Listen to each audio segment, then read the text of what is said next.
إن الحمد لله نحمده ونستعينه ونستغفره ونعوذ بالله من شرور أنفسنا ومن سيئات أعمالنا من يهده الله فلا مضل له ومن يضلل فلا هادي له وأشهد أن لا إله إلا الله وحده لا شريك له وأشهد أن محمدا عبده ورسوله يا أيها الذين آمنوا اتقوا الله حق تقاته ولا تموتن إلا وأنتم مسلمون يا أيها الناس اتقوا ربكم الذي خلقكم من نفس واحدة وخلق منها زوجها وبث منهما رجالا كثيرا ونساء واتقوا الله الذي تساءلون به والأرحام إن الله كان عليكم رقيبا يا أيها الذين آمنوا اتقوا الله وقولوا قولا سديدا يصلح لكم أعمالكم ويغفر لكم ذنوبكم ومن يطع الله ورسوله فقد فاز فوزا عظيما أما بعد فإن خير الحديث كتاب الله وخير الهدي هدي محمد صلى الله عليه وسلم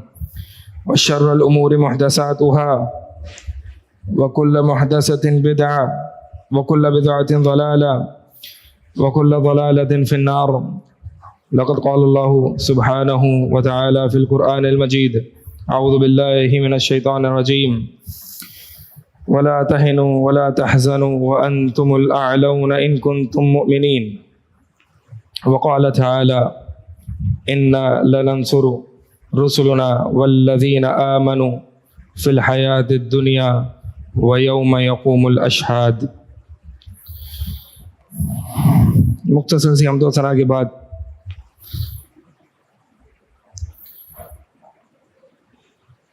جو دور حاضر کے حالات ہمارے سامنے ہیں، امت مسلمہ کے حالات ہمارے سامنے ہیں.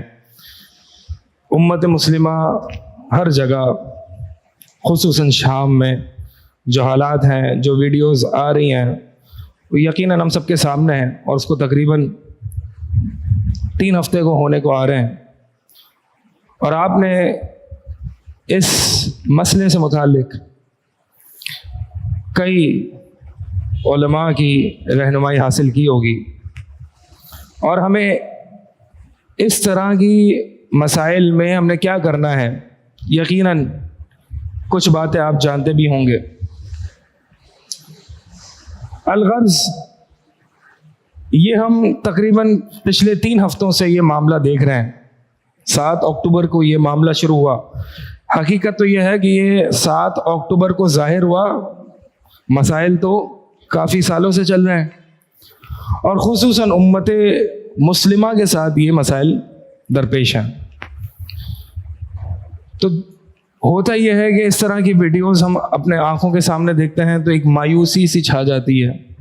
لوگ یہ سوال کر بیٹھتے ہیں کہ بھائی یہ مسئلے کب ختم ہوں گے، ہم غالب کب آئیں گے، ہمیں نصرت کب ملے گی، اللہ کی مدد کب آئے گی، اگر اللہ موجود ہے تو پھر اس ظلم کو کیوں نہیں روک رہا. اس طرح کے کچھ مایوسی والے جملے اور سوالات موصول ہوتے ہیں کہ کیا کچھ ہو رہا ہے دنیا میں، کیا دنیا نے آنکھیں بند کی ہوئی ہیں، کیا اللہ تعالیٰ ہماری مدد نہیں کر رہا، مدد میں تاخیر کیوں ہو رہی ہے، مدد آئے گی تو کب آئے گی.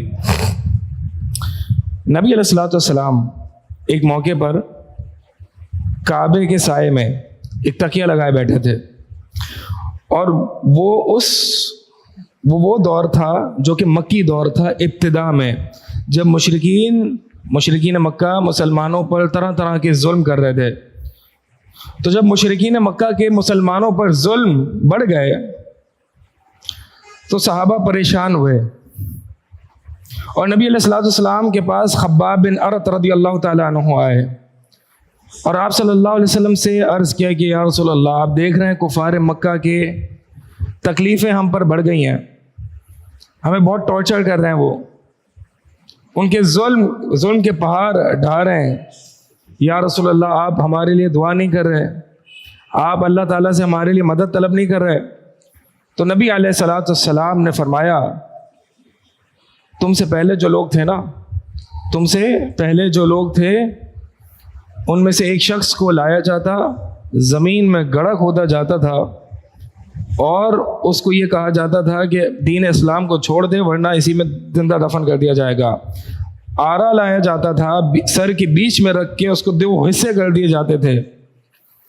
لوہے کے کنگھوں سے گوشت اور ہڈیوں کو نوچا جاتا تھا، لیکن ان تمام چیزوں نے ان لوگوں کو ان کے دین سے نہیں روکا، ان کو ان کے دین سے نہیں پھیرا۔ وَلَكِنَّكُمْ تَسْتَعْجِلُونَ، لیکن تم جلدی کرتے ہو، تم جلدی مچاتے ہو، تمہیں جلدی مدد چاہیے، تمہیں جلدی غلبہ چاہیے، تم چاہتے ہو کافر جلدی ہلاک ہو جائے۔ اللہ کی قسم، یہ اسلام، دین اسلام مکمل ہو کے رہے گا، غالب ہو کے رہے گا، حتیٰ کہ ایک شخص صنعاء مقام سے حضرت موت کی طرف سفر کرے گا، اسے اللہ کے علاوہ کسی کا خوف نہیں ہوگا۔ یعنی دین اسلام اتنا غالب ہو جائے گا، یہود، کفار، مشرکین، کسی کا خوف نہیں ہوگا سوائے اللہ کے۔ یہ دو یمن کے مقامات ہیں۔ تو نبی علیہ الصلوۃ والسلام نے کیا حل پیش کیا؟ ابھی لاچار ہیں، بے بس ہیں، کفار کی تکلیفیں اور مصیبتیں ہم پر ہیں، کیا کرنا ہے جناب؟ صبر کرنا ہے، صبر کرنا ہے، اللہ کی مدد آئے گی۔ اللہ نے قرآن میں وعدے کیے ہیں، اللہ کی مدد آئے گی۔ والعاقبۃ للمتقین، متقین کے لیے ہی انجام ہے۔ اونچ نیچ ہوتی رہے گی، اللہ تعالیٰ اس کے ذریعے بندوں کو آزماتا ہے، بہت ساری حکمتیں ہوتی ہیں، انشاءاللہ میں کچھ آؤں گا اگر وقت رہا تو، لیکن یہ بات یاد رکھنا انجام متقین کا ہوتا ہے۔ اللہ تعالیٰ نے قرآن میں کئی جگہ اپنی نصرت کے وعدے کیے ہیں اور دین اسلام کے غلبے کے وعدے کیے ہیں کہ اگر تم مومن ہو، کمزور نہ پڑنا، غم زدہ نہ ہونا، تم غالب آؤ گے اگر تم مومن ہو۔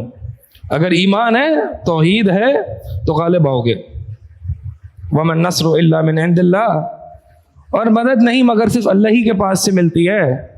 یعنی اگر مدد چاہیے تو اللہ تعالیٰ کی فرما برداری کرنی پڑے گی، اللہ تعالیٰ کے فرائض کو انجام دینا پڑے گا، توحید پر آنا پڑے گا۔ وَكَانَ حَقًّا عَلَيْنَا نَصْرُ الْمُؤْمِنِينَ، اللہ تعالیٰ فرماتے ہیں یہ حق ہے ہم پر مومنین کی مدد کرنا، مومنین کی مدد کرنا یہ ہم پر حق ہے، ہم کریں گے، ضرور کریں گے۔ کتب اللہ لأغلبن وأنا ورسلی، اللہ تعالیٰ نے یہ لکھ دیا ہے کہ میں اور میرا رسول غالب آئیں گے۔ الا ان حزب اللہ هم المفلحون، خبردار سن لو کہ اللہ تعالیٰ کا جو گروہ ہے، اللہ کا لشکر ہے، وہ غالب آئے گا، وہ کامیاب ہو کے رہے گا۔ اللہ تعالیٰ کے اتنے وعدے ہیں، ان تنصروا اللہ ینصرکم ویثبت اقدامکم، اگر تم اللہ کے دین پر آ جاؤ گے، توحید پر آ جاؤ گے، تو اللہ تعالیٰ تمہاری مدد کرے گا اور تمہیں ثابت قدم رکھے گا، تمہیں ثابت قدمی عطا فرمائے گا۔ انا لننصر رسلنا والذین آمنوا فی الحیات الدنیا ویوم یقوم الاشہاد، بلا شبہ ہم اپنے رسولوں کی اور وہ لوگ جو ایمان لاتے ہیں ان لوگوں کی مدد کیا کرتے ہیں، دنیا کی زندگی میں بھی اور آخرت میں بھی۔ اللہ تعالیٰ کی مدد اللہ نے وعدے کیے ہیں۔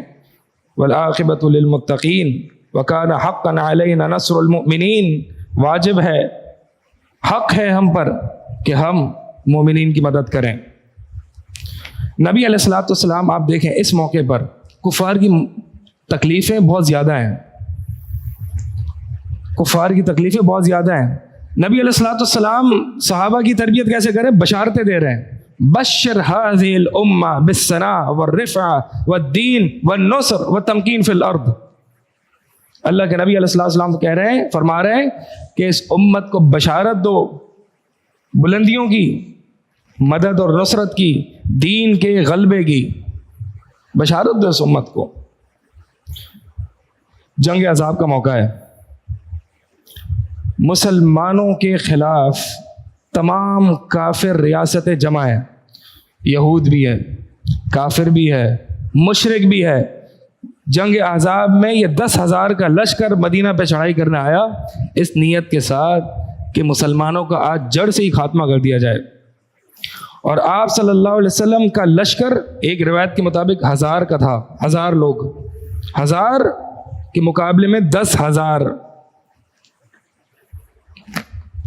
اور اللہ تعالیٰ نے سورۃ الاحزاب میں اس کا پورا نقشہ کھینچا ہے کہ بہت خوف تھا، کلیجے منہ کو آئے ہوئے تھے، ہلا دیے گئے تھے، شدید ہلایا جانا صحابہ، اور اس بڑی مصیبت کہ جہاں پہ کفار آپ کو بالکل ختم کرنے کے لیے آیا ہے، تمام کافر سب ایک ساتھ جمع ہو چکے ہیں، یہود ہو، مشرک ہو، کافر ہو. ایک موقع پر صحابہ سے چٹان خندق کھود رہے تھے، غزوہ خندق غزوہ احزاب ہی ہے، خندق کھود رہے تھے تو ایک چٹان آ گئی. نبی علیہ الصلوۃ والسلام سے گزارش کی، یا رسول اللہ ہم چٹان آ گئی، ہم اس کو توڑ نہیں سک رہے. نبی علیہ الصلوۃ والسلام آئے، چٹان کو مارا اور چٹان ٹوٹ گئی. اور فرماتے ہیں آپ صلی اللہ علیہ وسلم جب میں نے ایک ضرب لگائی تو مجھے قیصر کے مقامات، اس کے محلات، اس کی زمین دکھائی دی. صحابہ کہتے ہیں اللہ کے رسول ہمارے لیے دعا کرتے ہیں کہ اللہ تعالیٰ میں نصرت اور فتح نصیب فرمائے. اللہ کے نبی علیہ الصلوۃ والسلام نے دعا کی. پھر فرمایا میں نے ایک اور ضرب لگائی تو مجھے کسرا کے مقامات، اس کی زمین اور اس کے محلات دکھائی دیے گئے. صحابہ نے پھر عرض کیا یا رسول اللہ آپ دعا کر دیجئے کہ ہم اللہ تعالیٰ فتح نصیب فرمائے. اللہ کے نبی علیہ الصلوۃ والسلام نے دعا کر دی. اس موقع پر جب نبی علیہ الصلوۃ والسلام اور صحابہ شدید بھوک اور پیاس کا شکار ہیں، آپ کے پیٹ پر پتھر بندھے ہوئے ہیں، دشمن سارے کفار کی ریاستیں جمع ہیں، مسلمان شدید تکلیف اور آزمائش اور خوف میں ہیں، نبی علیہ الصلوۃ والسلام کیا کر رہے ہیں؟ بشارتیں دے رہے ہیں قیصر کے مقامات، کسرا کے مقامات، ان قریب نصرت آئے گی، مدد آئے گی. اللہ کے بارے میں بدگمان نہ ہونا، اللہ اپنے بندوں کی ضرور مدد کرتا ہے. اسی جنگ احزاب کا واقعہ ہے. منافقین نے دیکھا کہ بھائی دنیا کے وسائل کے اعتبار سے، دنیاوی نقطہ نگاہ سے شکست یقینی ہے. منافقین نے کیا کہا؟ ما وعدنا اللہ ورسولہ الا غرورا، ہمیں تو اللہ اور اس کے رسول نے صرف دھوکے کا وعدہ کیا ہے. یعنی جو اللہ اور اس کے رسول نے نصرت کے وعدے کیے تھے، دین کے غلبے کے وعدے کیے تھے اور فتوحات کے وعدے کیے تھے، منافقین جب یہ دیکھے تو گھبرا گئے. کہا کہ اللہ کی مدد تو نہیں آنی، اللہ اور اس کے رسول نے ہمیں دھوکہ دیا ہے. لیکن اس کے برعکس جو مومنین تھے نا، مومنین وہ کیا کہتے تھے؟ ھذا ما وعدنا اللہ ورسولہ وصدق اللہ ورسولہ، کہ یہ ہے اللہ کا وعدہ اور رسول کا وعدہ، اور اللہ اور اس کے رسول کا وعدہ سچ ہے. یقیناً دین غالب ہو کے رہے گا، مسلمان غالب ہو کے رہیں گے، اللہ کی مدد آ کے رہے گی. آج بھی ہم دیکھتے ہیں کہ جب یہود کے مسلمانوں پر، خصوصاً فلسطینیوں پر ظلم، مشکلات، تو ایک طبقہ مسلمانوں کا کہتا ہے جی دعاؤں سے کچھ نہیں ہونا، عمل سے کچھ نہیں ہونا، نمازوں سے کچھ نہیں ہونا، ہمیں قوت بنانی پڑے گی اپنی. ہم تو شکست خوردہ لوگ ہیں، ہم تو گئے، مسلمانوں کی مدد نہیں ہونی. یہ نفاق ہے. یہ کیا ہے؟ یہ نفاق ہے. جنگ احزاب میں منافقین نے یہی کیا تھا، مسلمانوں کی ہمتیں پست کی تھیں. نبی علیہ الصلوۃ والسلام مسلمانوں کی ہمتوں کو بلند کر رہے تھے اور منافقین مسلمانوں کی ہمت کو پست کر رہے تھے. اللہ اور اس کے رسول کے وعدوں پر یقین نہیں تھا. اللہ اور اس کے رسول نے جو وعدے کیے تھے، اور ہمیں اللہ کی قسم یقین ہے کہ ان قریب ایک دن آئے گا، اللہ کے رسول نے وعدہ کیا ہے، ایک دن آئے گا کہ مسلمان ان یہود کفار کو چن چن کے ماریں گے، حتیٰ کہ ایک پتھر اور شجر بھی گواہی دے گا میرے پیچھے یہودی آگے اس کو قتل کرتے. اور ان قریب خلافت اعلیٰ منہاج النبوہ، نبی علیہ السلام کی بشارت ہے، نبوی طریقے پر ان قریب خلافت قائم ہوگی. لیکن یہ کب ہوگی؟ یہ نصرت کب آئے گی؟ یہ غلبہ کب آئے گا؟ پوچھتے ہیں متى تعود الینا فلسطین، فلسطین ہمارے ہاتھ میں کب آئے گا؟ ہم کہتے ہیں متى نعود الی اللہ وتوحیدہ، جب ہم اللہ اور اس کی توحید پر، اس کی طرف رجوع اللہ کریں گے. جب ہم اللہ اور اس کی توحید، دین پر آ جائیں گے. دین، آپ دیکھیں کیا آج ہمارے پاس مادی قوتیں نہیں ہیں؟ کیا آج مسلمان تو چھوڑیں، اکیلا پاکستان کے پاس مادی اتنی قوت ہے، نیوکلیئر پاور ہے کہ اس کے سامنے دشمن کھڑا نہیں ہو سکتا. اکیلے پاکستان کے پاس، دوسرے ممالک کی بات نہیں کر رہا. مادی قوت ہے تو کیا کمی ہے؟ ایمانی قوت کی کمی ہے. ایمانی قوت کی کمی ہے. اللہ تعالیٰ قرآن میں یہودیوں کے بارے میں فرماتا ہے کہ ہم ان یہودیوں کے دلوں میں رعب ڈالتے ہیں بما اشرکوا باللہ ما لم ينزل به سلطانا، کہ ہم ان کے دلوں میں رعب ڈال دیتے ہیں مسلمانوں کا. کیوں؟ کیا سبب ہے؟ کیونکہ یہ اللہ کے ساتھ شرک کرتے ہیں. یعنی اگر یہودیوں میں شرک ہے تو مسلمانوں کا رعب ان کے دل میں ہے. نبی علیہ الصلوۃ والسلام کا رعب کفار اور دشمنوں کے دل میں 1 مہینے کی مسافت کے برابر ہوتا تھا. یعنی نبی علیہ الصلوۃ والسلام 1 مہینہ دشمن سے دور ہوتے تھے، دشمن ڈرنا شروع ہو جاتا تھا. ایمانی قوت تھی نا. آپ غزوہ احزاب میں دیکھیں، ایمانی قوت تھی. کیا لشکر کا کیا مقابلہ تھا؟ ایمانی قوت تھی. تو لہٰذا آج جب مسلمانوں میں شرک ہے، بدعات ہیں، قبر پرستی ہے، غیر اللہ کے آگے، تو پھر جاؤ غیر اللہ کو ہی پکارو اپنی مدد کے لیے. اللہ کیوں مدد کرے گا جب ہر نظر و نیاز غیر اللہ کے نام پر، سجدہ غیر اللہ کے نام پر، پکارا جانا غیر اللہ کو، مصیبت اور مشکلوں میں یا علی مدد یا غوث مدد کے نعرے لگانا. کیوں آئے گی اللہ کی مدد جب پکارا ہی غیر اللہ کو ہے؟ اللہ کے آگے ماتھا ٹیکا ہی نہیں ہے، اللہ کے نام پہ نظر و نیاز کی نہیں ہے، خالص اللہ کو پکارا ہی نہیں ہے، یہ لا الہ الا اللہ نہیں ہے، تو مدد کیوں آئے گی؟ پھر جاؤ جس کو تم اللہ کے ساتھ شریک کرتے تھے، جس کو تم اللہ کے علاوہ پکارتے تھے، اسی کو پکارو، وہی تمہاری مدد کرے گا. تو لہٰذا یہ بات سمجھ لینا، یہود کے دل میں مسلمانوں کو رعب تھا تو شرک کی وجہ سے تھا کہ وہ مشرک تھے. اور آج اگر مسلمان مشرک ہو جائیں گے اور شرک کریں گے تو دشمنوں کا خوف مسلمانوں کے دل میں ہوگا. نبی علیہ الصلوۃ والسلام فرماتے ہیں کہ ان قریب کافر قومیں تم پر ٹوٹیں گی، جیسے کہ تم ایک دوسرے کو کھانے پر دعوت دیتے ہو دسترخوان پر، ایسی کافر ریاستیں مسلمان قوموں پر ٹوٹیں گی. صحابہ نے پوچھا کیا ہم اس وقت کم ہوں گے، تعداد ہماری کم ہوگی؟ کہا نہیں، اللہ تعالیٰ دشمنوں کے دل سے تمہارے خوف کو ختم کر دے گا، تمہارے رعب کو ختم کر دے گا. تمہارے دلوں میں وہن کی بیماری ہوگی، اور وہ وہن کیا ہے؟ حب الدنیا و کراہیت الموت، دنیا کی محبت اور موت سے دور بھاگنا، موت کی کراہیت. جب مسلمانوں میں دنیا کی محبت آ جائے گی، ایک اور حدیث میں فرمایا اللہ کے نبی علیہ الصلوۃ والسلام نے، جب تم سودی معاملات، سودی لین دین میں پڑ جاؤ گے اور دنیا کی کاشتکاری اور دنیا کی کمائی صبح شام کمانا اسی میں پڑ جاؤ گے، اور اللہ کے راستے میں جہاد کو چھوڑ دو گے، تو اللہ تعالیٰ تم پر ذلت اور رسوائی مسلط کر دے گا. اور ذلت اور رسوائی نہیں ہٹے گی یہاں تک کہ تم اللہ کے دین کی طرف واپس نہ لوٹو. یہ ذلت اور رسوائی مادی قوت کو بنانے سے نہیں ہٹے گی، یہ غلبہ بہت زیادہ اتحاد سے نہیں ہٹے گی، یہ غلبہ اتحاد سے نہیں ملے گا، مادی قوتوں سے نہیں ملے گا، یہ غلبہ ملے گا توحید سے ملے گا. اس لا الہ الا اللہ کی بنیاد پر اگر اتحاد ہوگا، اسی کی بنیاد پر اگر جہاد فی سبیل اللہ ہوگا، تو پھر مسلمانوں کو غلبہ ملے گا. اصل بات یہ ہے کہ لوگ ایمان کی طرف آئیں. ہمیں آج جو ضرورت ہے وہ اصل میں مادی قوت تو ہے الحمدللہ ہمارے پاس، لیکن ایمانی قوت نہیں ہے، ایمانی جذبہ نہیں ہے، وہ جہاد کا جذبہ نہیں ہے. آج ہم کیا کر سکتے ہیں جناب؟ تو یہ بتا ہی رہا تھا کہ جو منافقین ہیں وہ اللہ کے بارے میں بدگمان ہوتے ہیں. منافقین سے کہتا ہے وَلِلَّهِ الْعِزَّةُ وَلِرَسُولِهِ وَلِلْمُؤْمِنِينَ وَلَكِنَّ الْمُنَافِقِينَ لَا يَعْلَمُونَ. اور بھائی تمام عزت اللہ اور اس کے رسول اور مومنین کے لیے ہے، لیکن منافقین علم نہیں ہے ان کے پاس، فقاہت نہیں ہے، بے وقوف لوگ ہیں، اس لیے اللہ کو جانتے نہیں ہیں، اللہ کی معرفت حاصل نہیں ہے. لہذا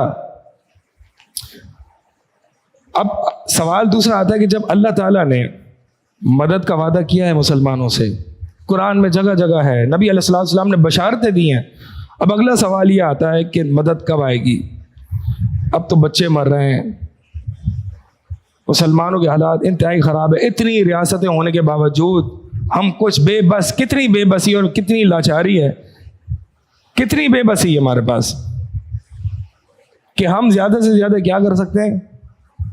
ہم کیا کر سکتے ہیں؟ تو یہ بے بسی، یہ لاچاری، اب مدد کب آئے گی؟ اللہ تعالیٰ سے ہم یہ پوچھتے ہیں. اللہ تعالیٰ قرآن میں اس کا جواب دیتا ہے، ام حسبتم ان تدخلوا الجنۃ کہ کیا تم یہ سمجھتے ہو کہ کیا تم جنت میں داخل ہو جاؤ گے؟ وَلَمَّا يَأْتِكُمْ مَثَلُ الَّذِينَ خَلَوْا مِن قَبْلِكُمْ، تمہیں تو ابھی وہ مصیبتیں تکلیفیں آئی نہیں جو کہ پہلے لوگوں کو آئی تھی. مَسَّتْهُمُ الْبَأْسَاءُ وَالضَّرَّاءُ، انہیں مالی جسمانی ہر طرح کی تنگی تکلیفیں پریشانیاں آزمائشیں.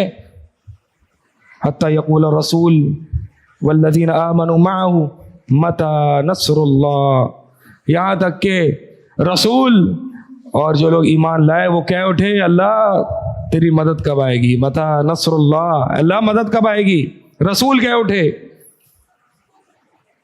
وزلزلوا، ہلا دیے گئے تھے، وہ ہلا دیے گئے تھے اور کہہ اٹھے اللہ تیری مدد کب آئے گی؟ الا ان نصر اللہ قریب، خبردار سن لو اللہ کی مدد قریب ہے. جب مصیبتیں اپنی ہائٹ پہ پہنچتی ہیں نا، اپنی انتہا پہ پہنچتی ہیں، مدد وہیں ہوتی ہے. اس پوائنٹ پہ مسلمان مومنین اور منافقین میں فرق ظاہر ہوتا ہے. منافقین کا نفاق ظاہر ہو جاتا ہے، ان کی بے صبری ظاہر ہو جاتی ہے، اللہ کے بارے میں برے گمان ظاہر ہو جاتے ہیں، اور ایک مومن کا ایمان ظاہر ہوتا ہے، ان کا صبر ظاہر ہوتا ہے. تو یہ وہ پوائنٹ ہوتا ہے کہ جب مصیبتیں تکلیفیں اپنی انتہا کو پہنچتی ہیں تو پھر وہیں اللہ کی مدد آتی ہے، وہیں اللہ کی مدد آتی ہے. وَلَا تَهِنُوا وَلَا تَحْزَنُوا وَأَنْتُمُ الْأَعْلَوْنَ إِن كُنتُم مُؤْمِنِينَ، غم نہ کرنا اور کمزور نہ پڑنا، تم غالب آؤ گے. اگر تم ایمان ہے نا تم میں تو تم غالب آؤ گے. لہٰذا دنیا کی محبت کو چھوڑنا پڑے گا، توحید پر آنا پڑے گا، دین پر آنا پڑے گا. مجھے بتائیں، یہ آج ساری ذمہ داری حکمران پر ڈالی جاتی ہے. ٹھیک ہے، حکمران کی ذمہ داری ہے ان کی مدد کرنے کی، اور اللہ تعالیٰ ان سے سوال کرے گا. لیکن میں اور آپ اپنی ذمہ داریوں کو تو پہچانے. حکمران ہم میں سے ہی آتا ہے نا، ہم نے کچھ ایسا کیا ہوتا ہے کہ ایسا حکمران ہم پر مسلط ہوتا ہے. اس پورے مسئلے میں مسلمانوں کی جو آزمائش چل رہی ہے، اس پورے مسئلے میں کیا میں نے اور آپ نے اپنے گریبان میں جاگا کہ میری کیا غلطی ہے؟ میں نے کہا بد عملی کی ہے؟ کیا میں رات کو اٹھ کے اللہ تعالیٰ سے دعائیں کر رہا ہوں، یا میں صرف باتیں کر رہا ہوں اور میں صرف حکمرانوں کو کوس رہا ہوں، میں صرف علماء کو کوس رہا ہوں اور میں لوگوں کو کوس رہا ہوں، میں بلیم کر رہا ہوں؟ اپنے آپ کو میں نے دیکھا. ایک دعا میں نے کی رات کو اٹھ کے اللہ تعالیٰ سے صدق کے دل کے ساتھ، کیا ایک دعا کی میں نے ان فلسطینی بھائیوں کے لیے؟ بس دن میں اٹھتا ہوں تو لوگوں پر تان اعتراضات، یہ اس نے نہیں کیا، اس کا کام تھا، یہ تھا وہ تھا، اپنا کچھ نہیں کیا. پھر آگے سے لوگ جواب دیتے ہیں بھائی دعاؤں سے کیا ہوگا، دعاؤں سے کیا ہوگا؟ میں کہتا ہوں دعاؤں سے وہ کچھ ہوگا جو تمہارے وہم و گمان میں بھی نہیں ہے. آپ مجھے بتائیں، ٹھیک ہے دعا کے ساتھ ساتھ اسباب اختیار کرنے پڑتے ہیں، لیکن میں اور آپ، میں عام آدمی ہوں، آپ بھی عام آدمی ہیں، نہ ہم لڑ سکتے ہیں نہ ہم کچھ کر سکتے ہیں. ہمارے بس میں صرف دعا ہے. کیا کر سکتے ہیں بتائیں؟ کچھ ہے؟ کوئی حل ہے؟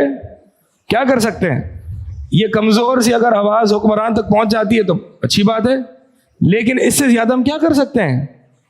دعاؤں سے زیادہ کیا کر سکتے ہیں؟ یہ اللہ تعالیٰ کی اس عبادت کو بڑی حقیر نگاہ سے دیکھنا ہے کہ یہ کہنا کہ دعاؤں سے کیا ہوگا.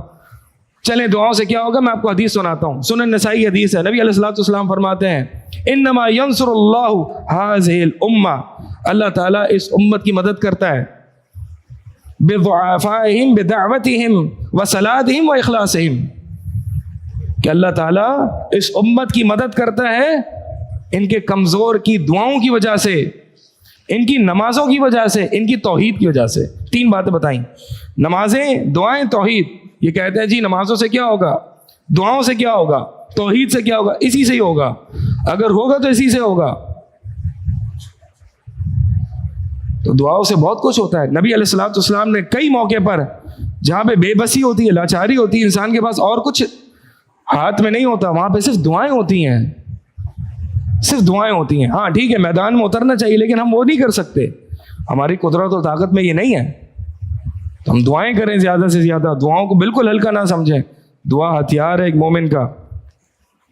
اور یہ بات یاد رکھیں کہ ہمارے اور آپ کے ذہنوں میں یہ ہے کہ اللہ کی مدد یہ ہوتی ہے کہ کافر برباد ہو جائے اور مسلمان کو غلبہ حاصل ہو جائے. ہمارے ذہنوں میں مدد کا جو تصور ہے نصرت کا وہ یہ ہے کہ مسلمان غالب ہو جائیں اور کافر برباد ہو جائے. یہ مدد اور نصرت کہلاتی ہے، یہ ایک صورت ہے.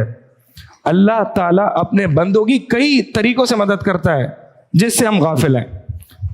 مثال کے طور پر کفار اپنی تدبیروں اور اپنی چالوں میں ناکام ہو جائیں، یہ مسلمانوں کی مدد ہے.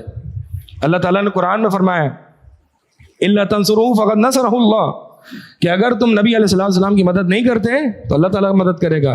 جب کفار نے نبی علیہ السلام اور ابو بکر کو نکال دیا مکہ سے اور آپ صلی اللہ علیہ وسلم غار ثور میں پناہ لی، کافر آپ صلی اللہ علیہ وسلم کو تلاش کرنے کے لیے نکلے اور ناکام اور نامراد ہو کے واپس چلے گئے. اللہ تعالیٰ نے اس کو نصر کہا ہے وَإِلَّا تَنْصُرُوهُ فَقَدْ نَصَرَهُ اللَّهُ. اللہ تعالیٰ نے کافروں کی تدبیروں کو ان کے اوپر پلٹا دیا، ان کو ناکام کر دیا. جتنی پیسے لگا کے جتنی محنت کر کے وہ نبی علیہ السلام کو ڈھونڈنے نکلے تھے اور آپ صلی اللہ علیہ وسلم کو قتل کرنے نکلے تھے، وہ ناکام اور نامراد ہو کے چلے گئے. غزوہ احزاب میں کیا ہوا؟ غزوہ احزاب میں کیا مسلمانوں نے ان کو چکنا چور کر دیا؟ نہیں. اللہ تعالیٰ نے کفار کے پلانز اور ان کی تدبیر ان کو ناکام کر دیا اور وہ ایسے ہی اپنے غصے کو واپس لے کے لوٹے. اللہ تعالیٰ نے اس کو مدد اور نصرت کہا ہے. تو لہٰذا کیا یہود جو آج کر رہے ہیں مسلمانوں کے ساتھ، کیا وہ کامیاب ہو گیا ہے؟ اتنا جلدی فیصلہ کیوں کر لیتے ہیں ہم؟ یریدون لیطفئوا نور اللہ بافواہہم واللہ متم نورہ ولو کرہ الکافرون. یہ بات یاد رکھنا کہ یہ چاہتے ہیں، یہ سمجھتے ہیں کہ اپنی پھونکوں سے اس دین اسلام کے نور کو مٹا دیں گے. یہ جو پھونکیں ہیں نا ان کی، اللہ تعالیٰ نے ان کے میزائلز، ان کے راکٹس، ان کے اسلحے کو پھونک کہا ہے. یہ پھونکیں ان کی، یہ سمجھتے ہیں اگر یہ میزائلز، یہ راکٹ سے دین اسلام کے نور کو مٹا دیں گے تو غلط فہمی میں. واللہ متم نورہ ولو کرہ الکافرون. اللہ تعالیٰ اپنے اس نور کو مکمل کر کے رہے گا اگرچہ کافر کتنا ہی ناپسند کیوں نہ کرے. یہ یہود اتنے تعلقات بناتے ہیں، اتنا پیسہ خرچ کرتے ہیں، ان کے پاس دنیا کی زندگی کے علاوہ ہے کیا؟ کیا وہ اپنے مقاصد میں کامیاب ہو گئے؟ نہیں. والعاقبۃ للمتقین، اللہ کے ساتھ اللہ کا وعدہ ہے، بس اس پر رہنا. اللہ کی مدد آئے گی، ضرور آئے گی. لیٹ ہوگا ہماری اپنی کوتاہیوں کی وجہ سے، اپنے گناہوں کی وجہ سے، اپنے اعمال کی وجہ سے لیٹ ہوگا، لیکن ان قریب الا ان نصر اللہ قریب. چند منٹ آپ کے اور لینا چاہوں گا اور وہ یہ ہے، یہ بہت بڑی غلط فہمی ہمارے ہاں پائی جاتی ہے کہ دعاؤں سے کام نہیں چلے گا. حالانکہ ہم ابھی بے بس ہیں اور بے لاچار ہیں. ہم صرف دعا کر سکتے ہیں، ہمارے بس میں اور کچھ نہیں ہے. دعاؤں سے اگر کچھ نہ ہوتا تو اللہ تعالیٰ آسمان سے اور زمین سے نوح علیہ السلام کی قوم پر طوفان اور سیلاب نہ نازل فرماتا. فدعا ربہ انی مغلوب فانتصر. اللہ تعالیٰ سورہ قمر میں فرماتا ہے کہ نوح علیہ السلام کو، ہمارے اس بندے کو انہوں نے جھٹلایا تو نوح علیہ السلام نے کیا کیا؟ صرف دعا. فدعا ربہ انی مغلوب فانتصر. اے اللہ، اے میرے رب، میں مغلوب ہو گیا ہوں، کفار غالب آ رہے ہیں، میں مغلوب ہو گیا ہوں. فانتصر، اللہ تو بدلہ لے ان سے. ففتحنا علیہم ابواب السماء، ہم نے آسمان کے دروازے کھول دیے اور پانی کو موسلا دھار بارش کی صورت میں نازل کیا. وہ فجرنا الارض عیونا، زمین کو چشمے کے طور پر جاری کر دیا. فالتقى الماء على قدر، تو پانی جو ہے وہ ایک ہو گیا اور یہ سارے کے سارے کافر برباد ہو گئے ایک نوح علیہ السلام کی دعا سے. دعاؤں کو ہلکا نہ سمجھیں، یہ ایک مومن اور اللہ کے درمیان ایک مضبوط صلہ ہے. اللہ تعالیٰ مسلمانوں کی مدد فرمائے. اللہ تعالیٰ خاص طور پر ہمارے فلسطینی بھائی، ان کی مدد فرمائے. اللہم انصر اخواننا المسلمین فی فلسطین وفی کل مکان. اللہم انصر المجاہدین فی فلسطین. اللہ تعالیٰ ہمیں توفیق دے کہ ہم ان کے لیے دعائیں کریں اور جہاں تک ہو سکے ہم ان کے لیے مدد کریں اور ہمارے بھائیوں کی مدد اور نصرت فرما. اللہم علیک بالیہود، اللہم علیک بالیہود، اللہم علیک بالیہود، اللہم زلزل اقدامہم اللهم خالف بين كلمتهم وزلزل أقدامهم. أقول قولي هذا أستغفر الله لي ولكم وسائر المسلمين.